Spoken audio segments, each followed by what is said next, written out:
Escape with us on a magical journey down a river shaped by an extraordinary heritage. We'll travel through a dramatic landscape of astonishing bends and tranquil waters. No other noise but just your paddle and maybe the birds.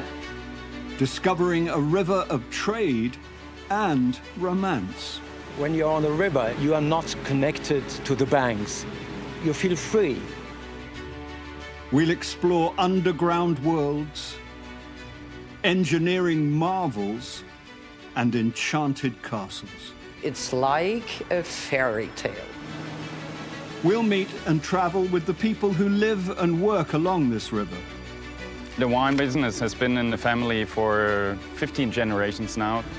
All the way to the mighty Rhine, where our journey spectacularly ends. This is one of the most scenic river journeys in the world, Germany's Moselle River.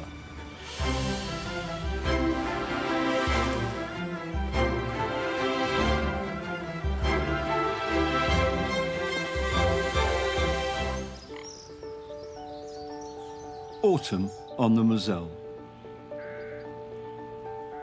And the vines have been harvested. We're in Trier, 150 kilometers west of Frankfurt.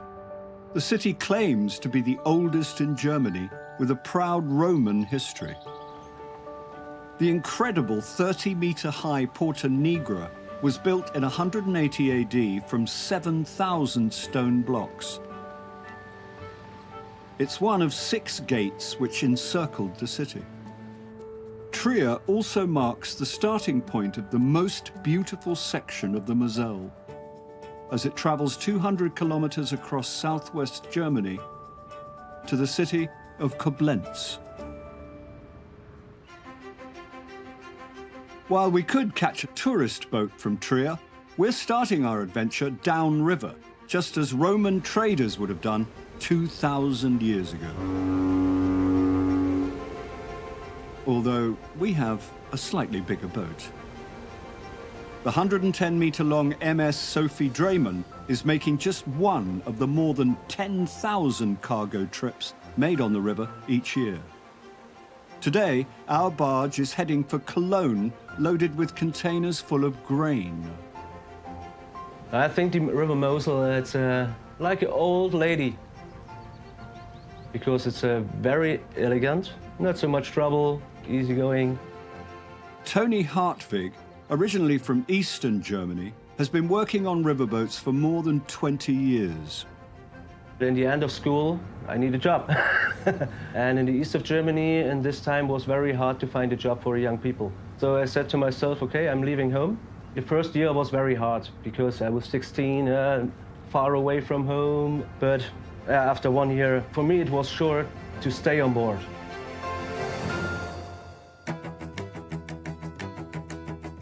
From Trier, we'll call in at Neumagen-Dronn, heart of the Moselle wine industry, before travelling on to the medieval town of Bernkastel-Kues, through the lock at Zeltingen, towards the high Moselle Bridge. Then the river carries us to the forgotten cellars of Traben-Trarbach, past Prinsenkopf Tower to the steep vineyards at the Kalmont, before we journey on to Cochem Castle, and finally to the city of Koblenz, where the Moselle meets the Rhine and our journey ends.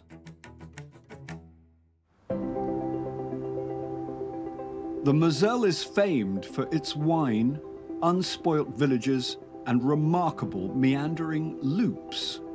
Eroded over millions of years, these great bends are not the easiest thing to navigate around when you've got a barge as long as a football pitch. Okay, now I go in starboard curve, yeah? So now I want to tell them 10 degrees to starboard. 20 kilometers after leaving Trier, Tony has to navigate the first of more than a dozen sharp curves between here and Koblenz. The ship moves always to the port because the power of the river pushes me there. With boats coming in the other direction, there is no room for error. Tony needs to anticipate the current and judge exactly the right line as he moves through the bend. We have no controllers which cruise automatically. Yeah, we're always cruising via our feelings. Yeah, and now I have to move more to starboard side to control this to 0 again. And he's done it. Only a dozen more to go. But the most beautiful thing is to have this free feeling. You see, you have the world in front of you.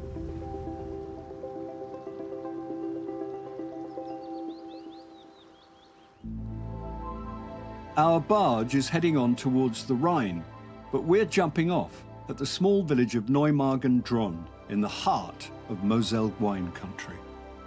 Today, the Moselle is one of 13 German wine-growing regions, producing 65 to 100 million litres a year. It's famed for what many consider to be the finest Riesling wines in the world.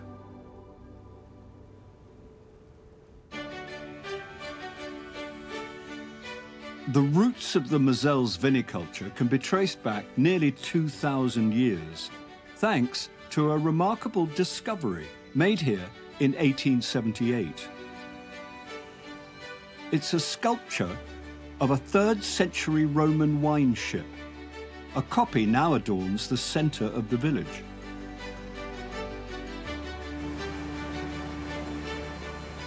The statue provided the inspiration for a group of local wine lovers to take on an incredible project. The 18-meter-long Neumagen star, faithfully brought back to life using local larch and oak, is the only working Roman wine ship of its kind in the world.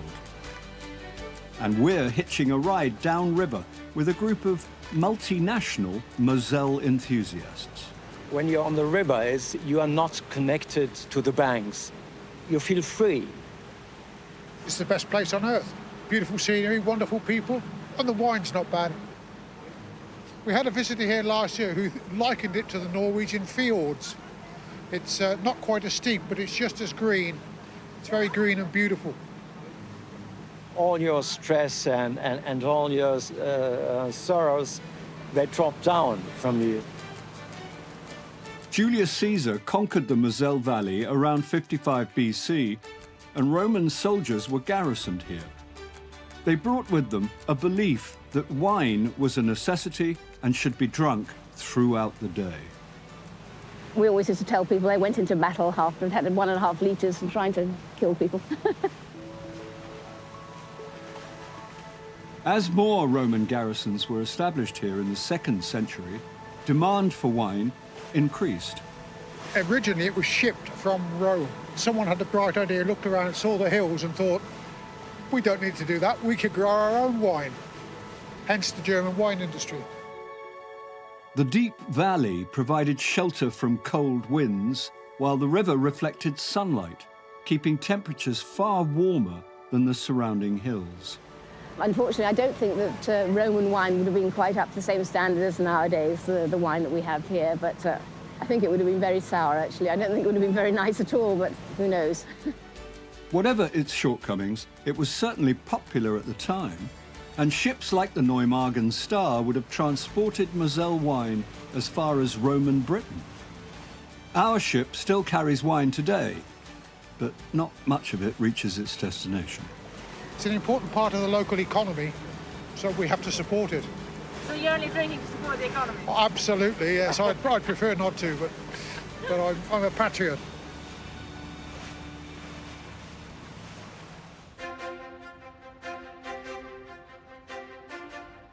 Having been on board a cargo barge and a Roman wine ship, we're now switching to a very different kind of boat to continue our journey downstream.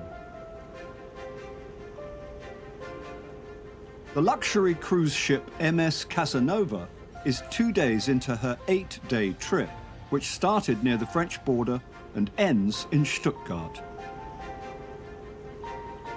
We're hitching a ride to the medieval wonder of Bern Castle Coos, then on to Zeltigen Lock, before we reach the magnificent High Moselle Bridge.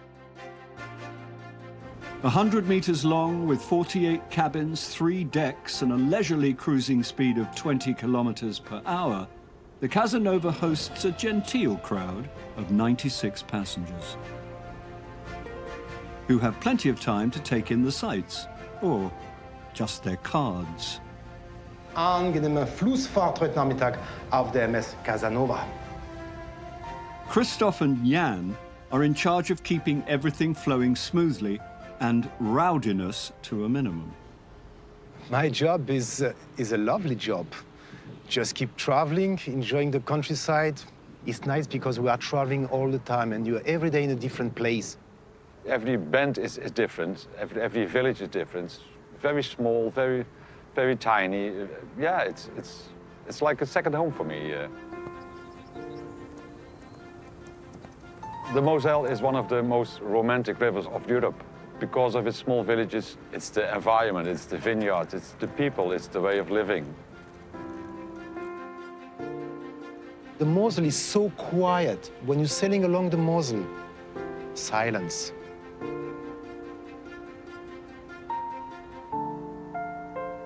What is really different on the Moselle is the colors.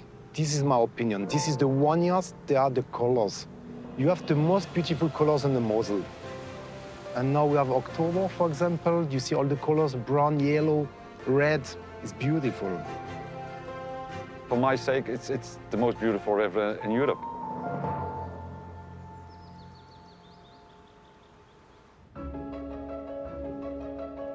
Around the next corner, 65 kilometers from Trier, are the remains of the 13th century Landshut castle. They stand guard above the medieval gem of Bern Castle Coos. The town's wealth dates back to the Middle Ages when, for the first time, Riesling grapes were planted in the vineyards around it. The medieval market square is so pretty it would make Christmas cards blush. One of the most eye-catching buildings is Spitzhausen, or the Pointed House. No more than 2 meters wide at its base, it was built in 1416 at a time when tax was charged on the amount of land built on, not the size of the house above it. On the square itself is Café Hansen. Since the early 20th century, it's been enticing river travelers and traders through its doors with a spread of homemade temptations. Vielen Dank. Norbert Hansen was born upstairs, as was his father and grandfather. He's the 3rd generation of Hansen pastry chefs. And his passion is making chocolates.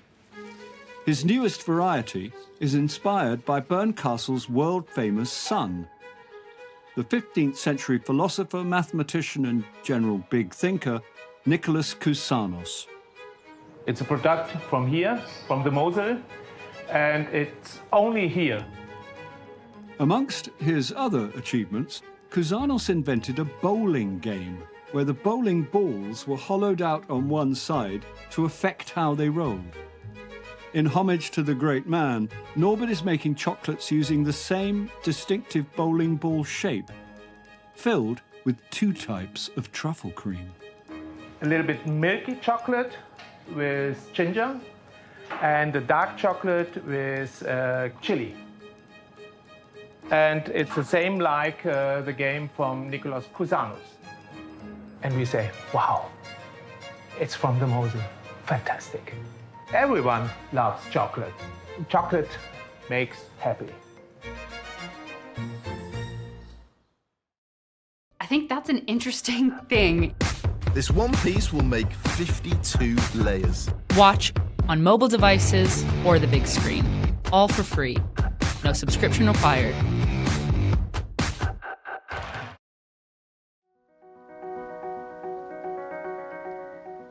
This stretch of the Moselle is one of the most atmospheric, and we're going to meet a renowned artist who lives nearby. Her unique glasswork captures the very spirit of the river. The Moselle is like a lady, like a woman. And she's also perhaps a princess. At the same time, she is really capricious, and this is what I call the Mosel feeling. Manor Binz has exhibited across Europe and has wealthy buyers from as far away as Korea who covet her work. Every material has its own elements, and glass had his own beauty. I feel it here, and so I love to spend my days here and to translate it for the viewer. Manor's creations build on a long tradition of glassmaking on the Moselle, a tradition which historically relied on the coal industry in the region to provide the high temperatures needed for glass work. Manor's latest piece is an ode to the Moselle. I have here the river, and I think it would be nice to put a flower here in it with a kind of cobalt blue. Manor uses several layers of glass and a paint made from ground-up stained glass windows. The finished piece has a unique aquatic texture with trapped bubbles of air and vibrant colors. My imagination is here much better. This is my guide, my idea behind every day here at this Mosel. It connects me really with the whole world.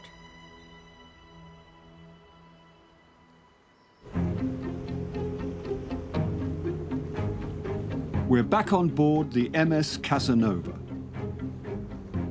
Just ahead of us is the mighty Zeltigen Lock.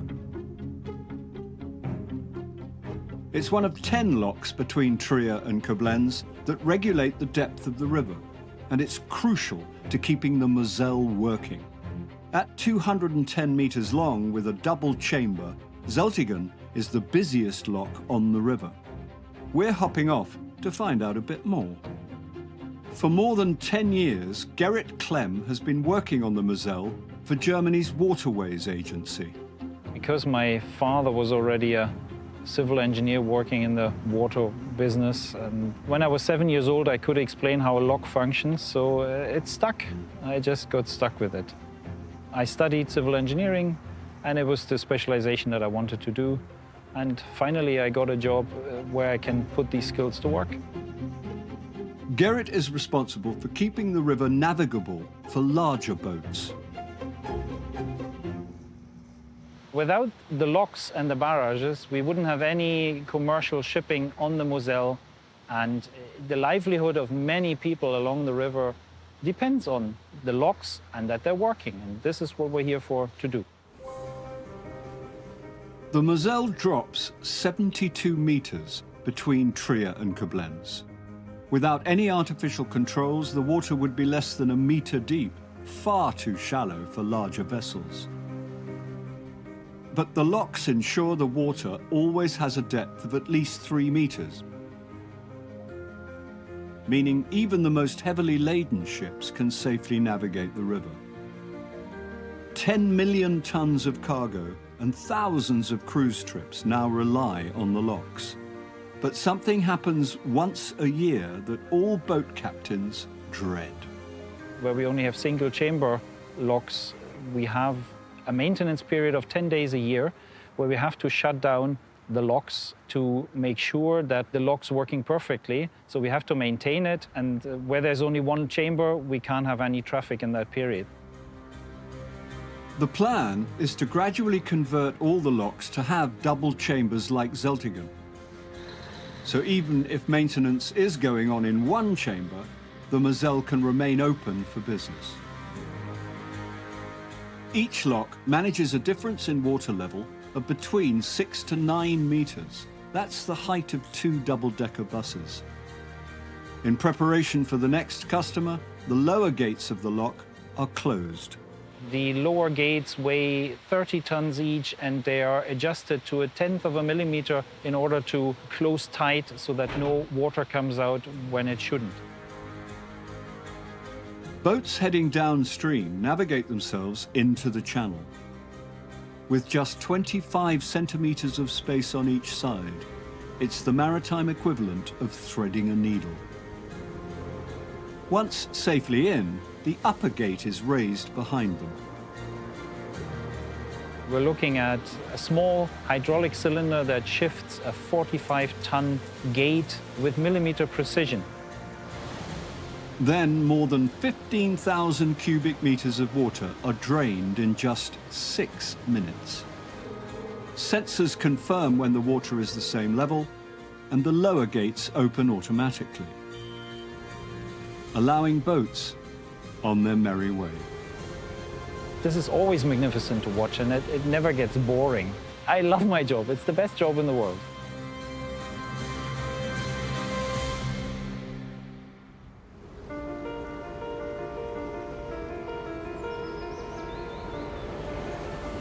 As we leave the lock, the Moselle Valley stretches out before us.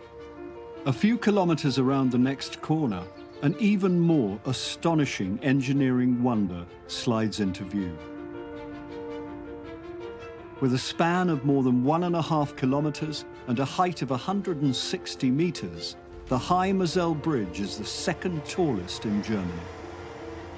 It was built to connect Frankfurt and Germany's industrial Rhineland with the Benelux countries to the north. The Beam Bridge, a culmination of 60 years of talking and 8 years of building, was finally completed in 2019 at a cost of $213 million US. Almost everyone is impressed by the architecture of this bridge and how mighty it is. The first impression is that, wow.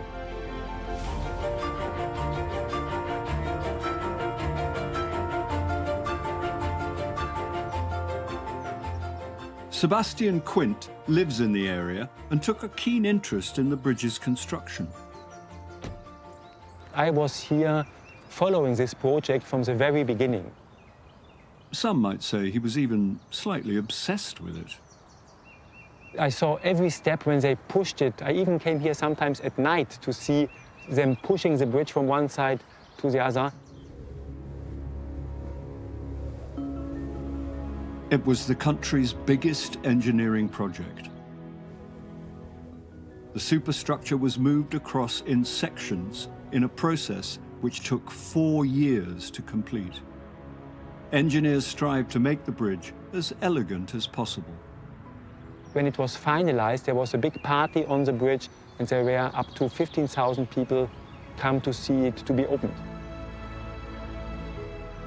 In order to minimize its profile, the finished bridge is supported by just 10 towering pillars spaced up to 200 meters apart.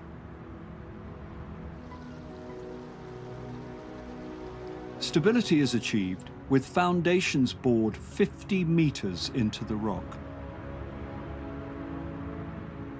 And their thin design only possible thanks to 35,000 tons of steel hidden within them. The bridge is light, the design is clear, so I think it's a nice architecture.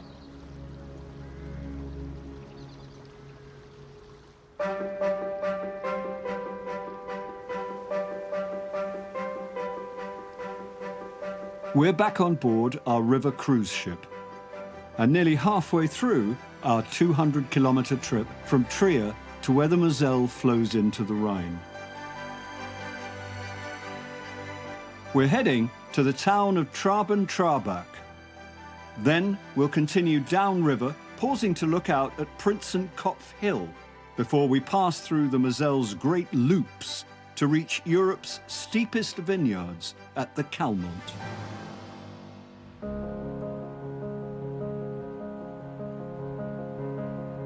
Ahead, the river takes us through broad valleys and patchworks of quilted vineyards. And it's here that we find Traben-Trarbach, a charming Moselle town made up of pretty streets and noble spires. But Traben-Trarbach has a secret. Because beneath this town, there is another concealed world.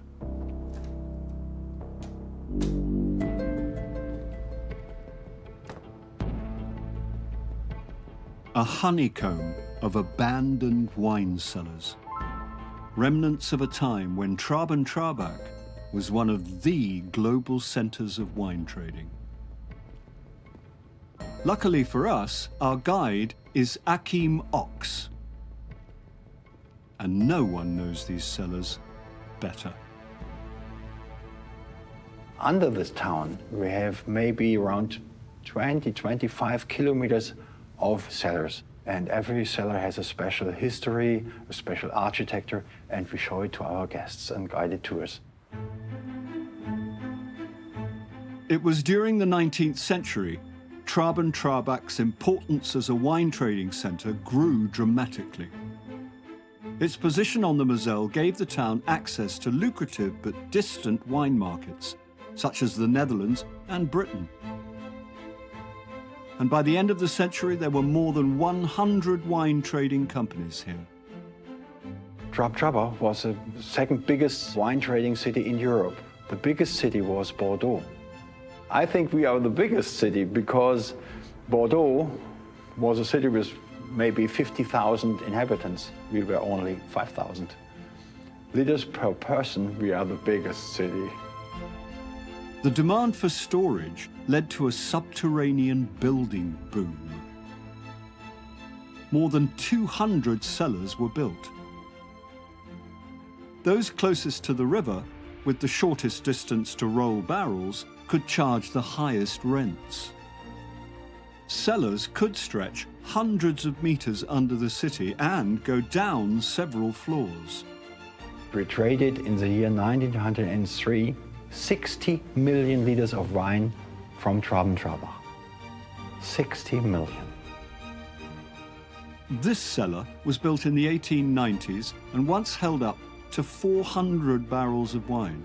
That's 400,000 liters, all kept at an ideal temperature of between 10 to 15 degrees. Quite handy for those times. It was cold enough for a quick game of five-a-side on the river. I'm every time again astonished about special corners. Maybe there's a lighting system. Oh, it's still existing, great. It is an adventure. I like these cellars. The stories of history, I like it very much. It's the history of my hometown. Moselle wine, probably shipped from here, was on board the Titanic. But changing wine tastes, World War I, and the 1920s crash brought an end to Trabant's export boom. Today, the town has just 2 trading companies. But its brief moment in the spotlight has left an unusual heritage. And the intriguing possibility that there are many more lost cellars still to discover. There's a cellar entrance, there is a cellar entrance down there. You will find it everywhere. Maybe we are standing under a cellar, which I don't know.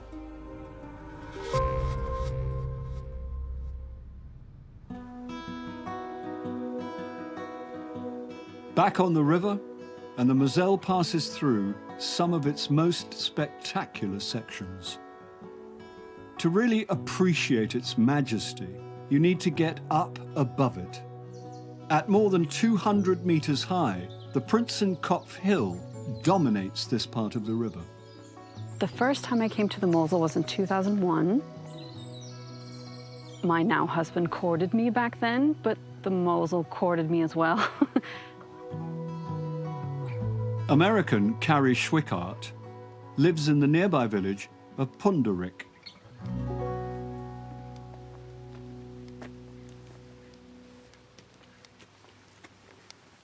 I just felt really wrapped up by the valley and just completely surrounded by just absolutely stunning views, nature, vineyards, half-timbered houses from the Middle Ages, from medieval times. And coming from the States, that's nothing I'd ever experienced before. And it was just incredible. One of Carrie's favorite spots is the Prinsenkopf Tower. I really enjoy coming up on top of the mountain because you just can clear your head completely. And it's a place to recharge and just admire how beautiful it is. This is at least the fourth tower to stand on this spot. The first was built in the late 19th century. This latest steel iteration was opened in 2009. The view from the Prinzenkopf is absolutely stunning. From here, you can see how the river sets off on a great 13-kilometer arc before coming back to within a few hundred meters of where it started. This dramatic landscape was formed in the same way as the Grand Canyon. As the land started rising up 500,000 years ago, the river cut down into it, keeping its existing shape and making the meanders appear all the more impressive. It made me weep and how beautiful it was. It's the absolute best view on the Moselle that I've seen. Given its commanding position, it's perhaps not surprising that this hill has seen bloodshed in times of war. At the foot of the tower is a place with a special significance for Carrie. It's a World War II graveyard for German soldiers who fell during the war. The cemetery holds the graves of 96 German soldiers and 14 civilians. A few of the graves are actually marked unknown soldier. The Moselle River became a key strategic objective in the last months of World War II. Many of those buried here were killed by American forces who launched an attack on this hill in March 1945. I do feel a bit uncomfortable because I know that what was happening at that time was the American forces were bombing this area. I always get a chill walking through this graveyard because some of the ages, when you see how young some of the people were. I do feel a reverence here, and I am very aware of the fact of what happened right here.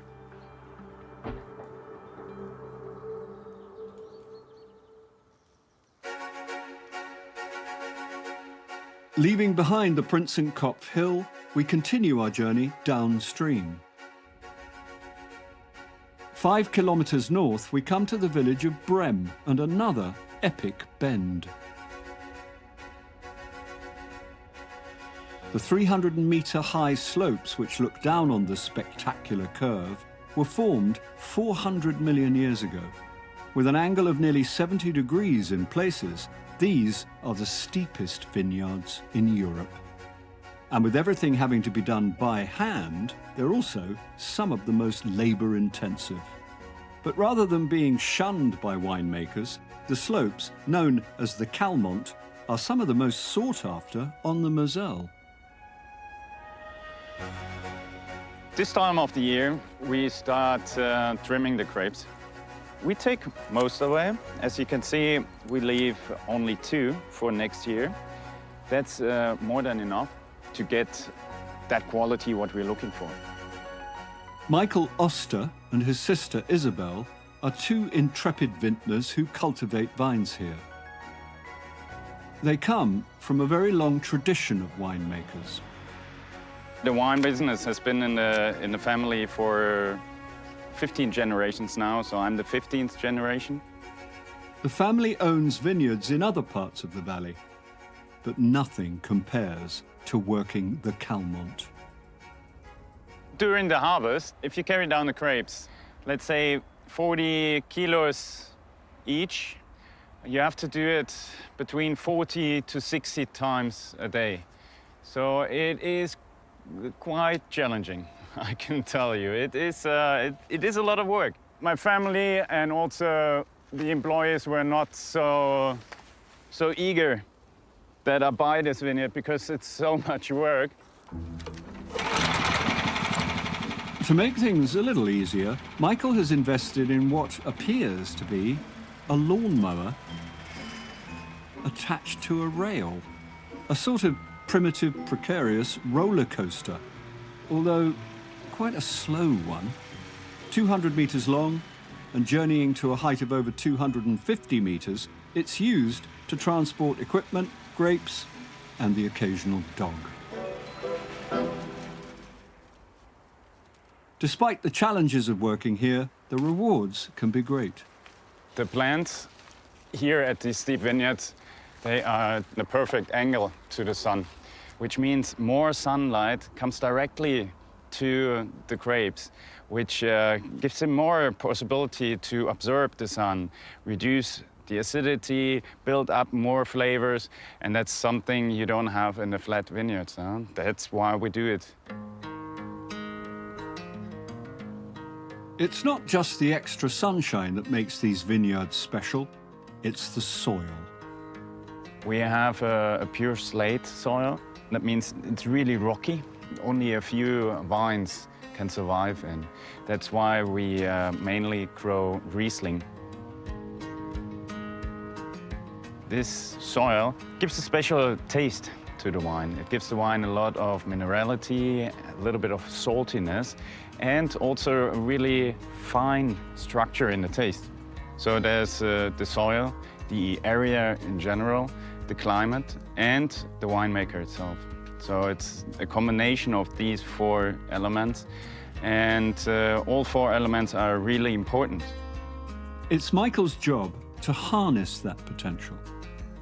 There's no sense in producing good grapes if you're not able to produce something good out of these grapes. So that's where the winemakers can come in place as well. And they transform the amazing quality of the grapes, they transform it into great wine.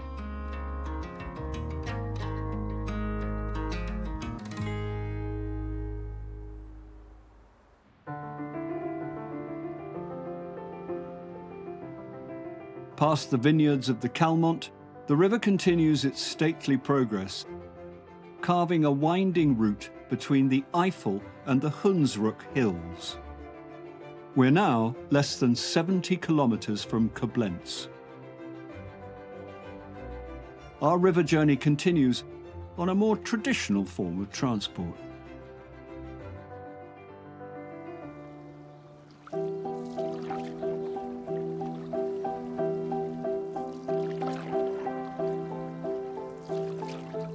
You are very connected with the water surface. You don't feel this in a big boat. In the canoe, we feel the currents, we feel the move, we feel the wind.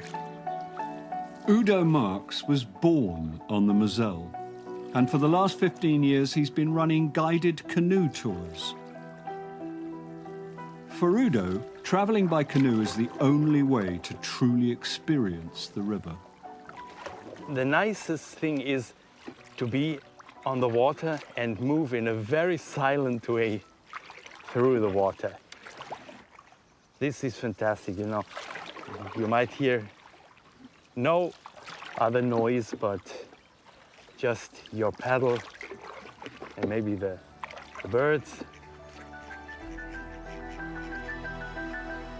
Before the locks were built in the 1950s, increasing the depth of the river, only smaller boats could move along the Moselle.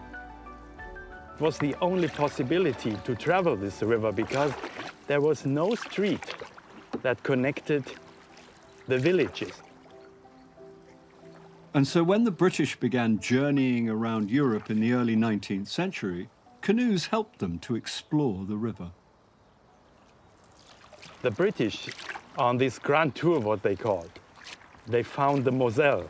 It was not easy traveling the river Moselle, and so they hired some guys in a canoe.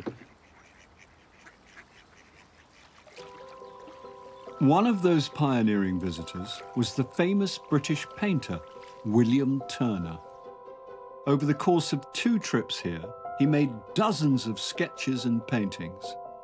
They became the Moselle's first tourist brochure, showcasing this part of the world to the British public. People saw them in London in the gallery and they said, oh, wow, we have to go there. It looks very nice there. And so it was a little bit like the starting point of tourism 200 years ago. And for Udo, there's still no better way to appreciate the charms of the river than by canoe. It's like a little holiday.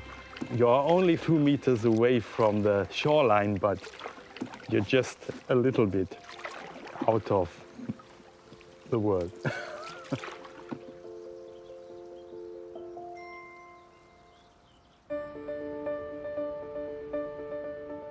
At nearly 150 kilometers into our adventure down Germany's Moselle River, we're nearing the end of our trip.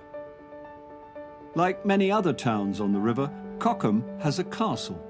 What makes this castle unusual is that it's not a ruin. You can understand why they built this castle here, on this place. Griet Cox, originally from Belgium, has been working as a tour guide here for 40 years. I like it because you have such a beautiful view along the river, both sides. They always say it's like a fairy tale. Sleeping Beauty is living here, I'm always telling. She will come around the corner. The castle's origins can be traced back to the 11th century when it formed part of a formidable wall guarding the town. It collected tolls from passing ships on the river. In the centuries that followed, it became an imperial castle, home to a succession of kings and queens. But it was almost completely destroyed in 1689 when Louis XIV's troops blew it up. The building lay in ruins for nearly 200 years until a wealthy Berlin industrialist called Louis Ravine bought it for a pittance in 1868. He invested a fortune reimagining the ruins as a romantic Gothic fantasy. All the castles along the Moselle are still ruins. Cochem, they had luck. They found a rich man who rebuilt the ruin.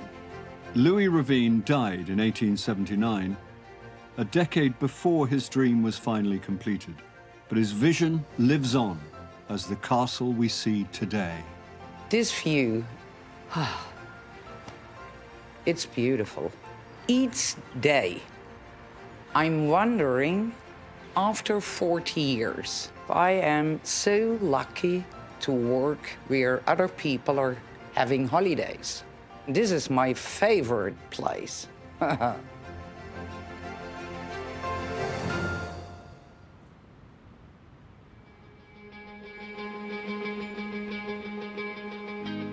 We leave behind Cochem Castle, continuing northeast on the river toward Koblenz. And we're ending our journey in style. I spent about 2 or 3 times a week on the River Moselle. I like to be separated from everything and be included into the surrounding area.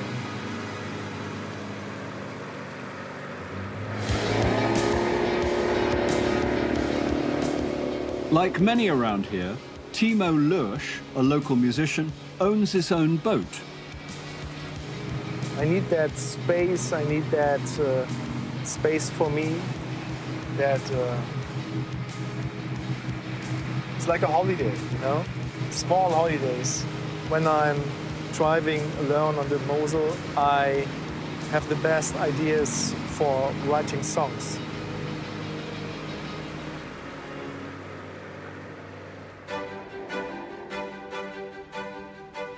In the last few bends of the river, the landscape gradually transitions from vineyards to houses as we enter the city of Koblenz. Caesar's troops established a garrison here in 55 BC, and when the Romans founded a town here 50 years later, they named it Confluentes. Deutscher Eck, or the German Corner, is the iconic spot where the gentle waters of the Moselle are swallowed up by the mighty Rhine. All watched over by Kaiser Wilhelm I. The exact moment when we leave the Moselle is marked by a change in the color of the water. it's a fitting place for us to end our journey. When I get to the end from the Moselle, it's a very special feeling because I love this place a lot, so I can't imagine to live somewhere else.